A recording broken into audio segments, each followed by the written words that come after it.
Well, welcome back on this rainy Thursday, and with me in the studio is Polina Leiser and Steve Johnson, and tonight is a big debate. The Fox News is hosting a debate among the Republican candidates just a couple of days out from the first of many of caucuses and primaries, and the big news is not the debate and not the caucus. It is Donald Trump saying, bye-bye, I'm out of here. Who would have thought that he wouldn't show up for the first debate before the caucus season began? This is kind of surprising, I think. Yeah, well, it's not going well with some people. Now, some people say, oh, he's going to gain from this. At the end of the day, I can't think that the people of Iowa are going to feel somewhat neglected and rejected in his contempt. In fact, he's left the state. He's not even there now. So I don't know where this is all going. Well, you know, I think one thing it'll do is it'll allow some of the other candidates to make their points without Trump being there, which I think they've wanted to do for a long time, but they've kind of been trumped by Trumpisms, so to speak. Yeah. So I think it's a great opportunity for Marco Rubio, as I mentioned, Ted Cruz, and some of the others to be able to talk among themselves about the policy issues being Trumpless. So it'll be a different kind of a debate, yeah. I think. Well, and it puts pressure on Fox to show, can they get that high rating without Trump? Can the candidates perform? And for candidates, I think it's going to be a lot of pressure, too, because if they don't talk about Trump, they're not going to address all the issues that are there, because you can't talk about any of the issues without mentioning Trump. But if you talk too much about Trump, he's going to dominate debates without being there. Yeah. So again, it's going to be a challenge for them and interesting to watch. The other thing that's on the table here, will the cameras follow Trump to his event tonight, and will that rating be higher than the actual debate? And I thought to myself, well, if I'm Roger Ailes, what do I do? Well, if you're the head of Fox, I think you stay with the Fox debate. I think you make it free. the other networks, though, will be following. Here's what I would do. Couple things, but I'm not Roger. But Rog, if you're listening, I would still put the empty podium out there, and don't send any Fox reporters to the Trump event tonight.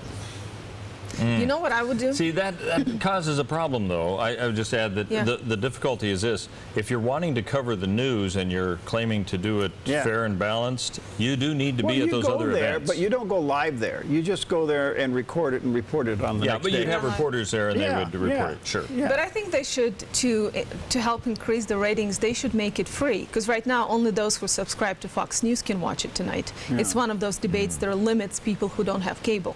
But if they make it available to everybody, that may help them. Online. No, you can't. Oh, you can't? Not okay. Fox News. Let me ask you this, both of you.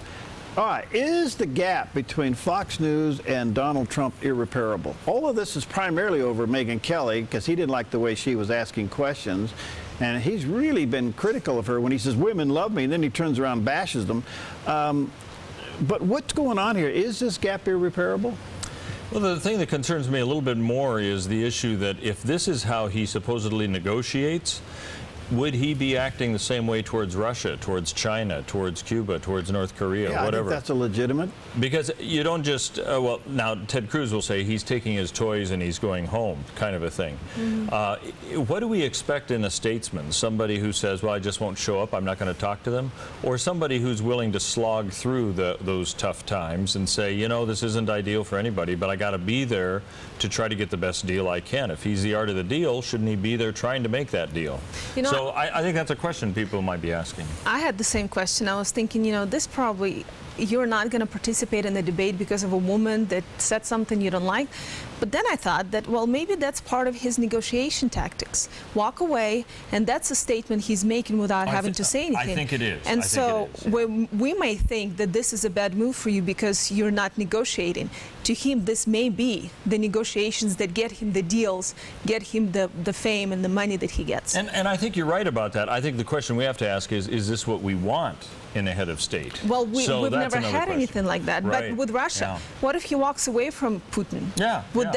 Would that prompt Russia to respond differently, or China, or Iran? I don't think international diplomacy can be played like that.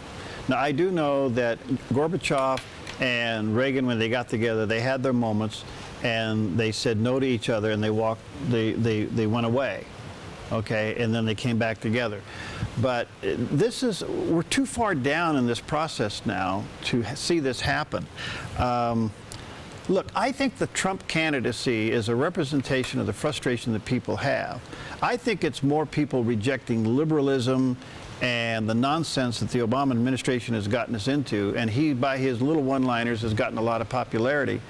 But that support could easily go elsewhere now as a result of this. And I'm very disappointed that he's not there, number one. Number two, I watched the O'Reilly-Trump exchange, and I thought that was, I don't know, it was over the top for me. But here's what he said. O'Reilly was saying to Trump, please, please, please come back, reconsider, reconsider, reconsider. I thought, what are you doing? You know, begging him to come back on the scene. Well, I think probably O'Reilly wanted to be seen as the guy who saved the day. If you could get him to say, "Oh, okay, now the O'Reilly show has gone up." Can you imagine Trump saying, "Oh, okay, I will," all right, because Bill, you asked You've Bill. convinced me. Yeah. Well, the other thing is, could Trump come walking through the curtain about 20 minutes into this debate tonight? That would be just too surrealistic, I think. Well, look, he is, at the end of the day, an entertainer, and he knows what he's doing, you know, as far as that is concerned. You had some news there?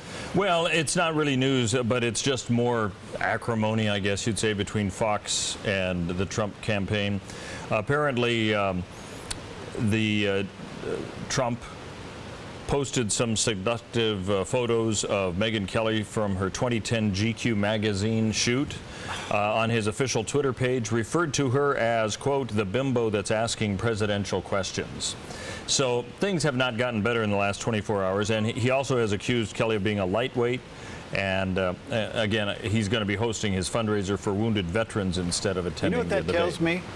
That tells me that he may put a cabinet together and never listen to them. He would never take their advice. You got to remember, this is a guy, when asked about his Christianity, have you ever asked for forgiveness? And he said no. And so when he's doing things like this, I can't believe for the life of me that some of his advisors are saying do this. So he's saying, you know, forget you guys, I'm going to do what I want to do. No. So he seems to be a little bit of a arrogant, spoiled brat, wanting his way no matter what. That would be interesting, and maybe when you talk to Dave Brody, when we have that interview, you can, because he talks to Trump quite a bit, and ask him, or if you ever talk to Trump, ask him how much of the cabinet's opinion is in what you're doing. Because I'd like to know, we make assumptions that it's all Trump. Maybe it's his cabinet, not cabinet, his advisors. I don't think any... Because some of it is a little bit outrageous. Look, there's something about this whole thing that doesn't pass the smell test. It just really doesn't. I really think he has captured the frustration of America and has turned it against the liberals. And I think that's a good thing. I really do. But acting like, you know, it's my way or the highway, is that really what you want? And he's afraid of Megyn Kelly. If she is the person he's describing her to be, then why can't he be in front of her? Yeah, well, you know, I don't think he's afraid of her. I think what he is disappointed in is how he's being treated by Fox by having these questions. He says nobody else has asked these questions, but I was, and it's not a fair scenario. And it happened to be from Megyn Kelly. So, you know, I think while we can focus on her, I think he's got a bigger issue with Fox. Because remember, he did before as well. This isn't the first time he's had a dust up, and they had to kind of make amends, and then he came on some of the different shows and all the rest. So this is kind of in a, normally those situations, like when you hear about why a couple split up, there's normally a backstory to it all, you know, that probably fills it in. Well, I'm disappointed in it. I do think that tonight's debate has the opportunity, if Trump, by not being there, dominates things, but it has the opportunity for the other candidates to really express themselves. Yeah, it does. Yeah. And I would hope that one of the lower tier candidates would get stepped up to take that position that Trump supposedly is and they vacating. have. Supposedly it's Rand Paul. He's the one who's No, but he was been there able to move before up. Trump got out. He was allowed into the debate before Trump got out. So with Trump going out, that means one more could move up. And I don't know who that would be. And then when Trump walks on stage, that would be like, oops. Yeah, I don't have a podium for you. I don't. You know the cameras are going to be where he are. So if his plane's in the air heading towards wherever the debate is tonight, they'll know in advance. But I want to say to our viewers and listeners, don't boycott the earlier debate. It really is good. I think when you hear Carly Fiorina, you hear Mike Huckabee, Rick Santorum, I don't know who else is going to be in the mix there. Governor Gilmore's going to be there tonight. And I go, whoa! I mean, this guy doesn't even pull 1%, and he's going to be in the debate tonight. He's a nice guy. I've met him on several occasions when I was chairman. He's really a wonderful Christian man. We've interviewed his wife on a couple occasions. But anyway, that lower debate, I said lower debate, it's not nice, the earlier debate, is really quite substantive. You know, these guys really get into it, and Carly, these people, really get into it and do a good job. But I don't know. So let me ask you this before we run out of time. Your opinion, does Trump hurt himself or help himself tonight? Well, you know, Polina mentioned this is kind of uncharted waters. I don't think he's going to hurt himself. His supporters will still be there. The only thing that could hurt him is to have one of these candidates in this other debate now, without him being there, really come through and shine. And I think Jeb Bush is certainly looking for that opportunity as well, where they could come through without having to deal with the Trump retorts and come up with a policy. That's why I think it'll be interesting to see Cruz and Rubio, what they can say and debate with each other. Now, it could get into a little fist fight match, you know, euphemistically speaking, between those two that isn't substantive, but I think that they're looking at this saying, wow, this is a unique opportunity. We've never had to deal with this because there's always been a Trump factor, and so they might say, here's what we have to do to change how we mix this up and really get our view out there. So I don't know that Trump will hurt himself by not being there, but I think some of the other candidates could sneak up and end up hurting him because he wasn't there. By making some good but by not showing up, does he lose vote? Does he lose support? I don't think so. All right, Polina? I think as far as his ratings go, those who didn't like Trump don't like him anymore, even more. And whether he can win their support if he becomes the nominee may hurt him. Those who like Trump like him even more. And so 80,000, I think, said they're not going to watch debates. So Fox is going to be losing rating and Trump is going to be winning in that regard. So it's hard to tell. Well, I think that may be the biggest tell, to find out have the ratings really hurt or not. Yeah. So we'll have to see about that. But it's going to be fun. It's going to be fun, and it's all on Fox tonight. If you don't want to watch it, don't worry about it. We'll recap it tomorrow for you, and I would certainly understand if you decide to sit it out. But on the other hand, I think it's going to be an interesting. I think your point, Steve, is a good one. It gives the opportunity for other candidates to really come through. Where my mind was this morning on all this, if I was a writer for one of the other candidates, knowing that Trump wasn't going to be there, I'd be thinking all the last 2 days, what's the one line I could come up with to give my candidate to say? There you go. I don't know. Open change. You're fired. Oh, yeah, you're fired. Okay, we'll see you next time on Focus Today. I'm Polina Leiser, producer of Focus Today. Thank you for watching this video, and make sure to check our other videos at theDove.us.